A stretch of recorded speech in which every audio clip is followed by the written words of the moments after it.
Nous sommes tel un arbre, au début une graine, insignifiante, ovoïde, qui s'enfonce dans l'obscurité de la terre nourricière, arrosée par le ciel. Puis s'en vient l'écartèlement, la transformation douloureuse, éreintante, où la graine doit fournir un effort colossal pour retrouver le chemin de la lumière solaire et sortir de sa matrice terrestre. Pour cela, elle fournit des efforts de titan, repousse de ses frêles feuilles le terreau lourd et condensé. Beaucoup se découragent, pensant que la matrice est le seul habitat, et s'habituent à cette obscurité jusqu'à flétrir et mourir avant d'avoir pu développer leur plein potentiel. Mais d'autres, mus par le code ADN, le message codé divin engrammé en eux, savent que leur destinée est d'atteindre les cimes. Alors ils poussent et repoussent cette terre qui les a nourris jusqu'à en sortir la tête. Des jeunes pousses au vert lumineux se baignent pour la première fois au soleil. La graine n'est plus, elle est devenue plante et se verticalise de plus en plus. Mais elle garde toujours ses racines dans la terre. Elle sait d'où elle vient, elle n'oublie pas son passé. Elle avance, croît et se nourrit de la terre et du ciel, de la mer et du père, de l'obscur et du lumineux, de l'intérieur et de l'extérieur. Bientôt, la tige devient tronc, les feuilles deviennent branches et au bout de celles-ci, de sublimes fleurs, puis des fruits.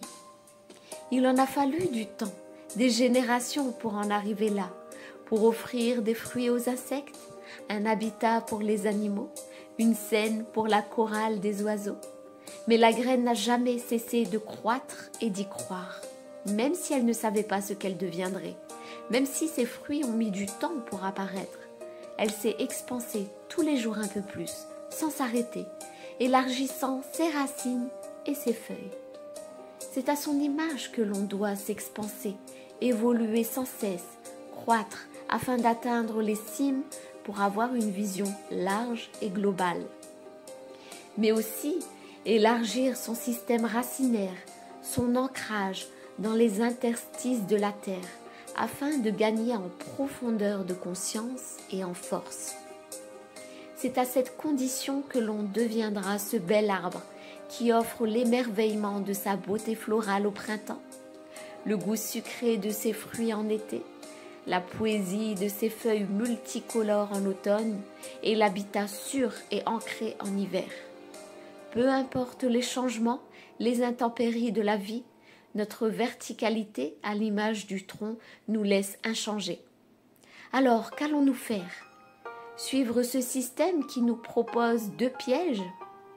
Le premier, de rester dans le confort et la chaleur de ce terreau humide pour rester au stade involutif de la graine, infantilisée, assistée, dopée artificiellement par des engrais chimiques jusqu'à mourir prématurément.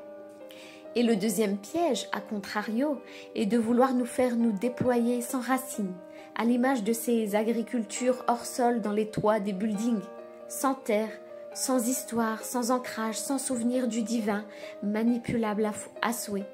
Un peu comme ces spirituels New Age perchés, ou bien les adeptes du wokisme désincarné qui pensent pouvoir être qui ils veulent, sans conscience de leurs origines profondes.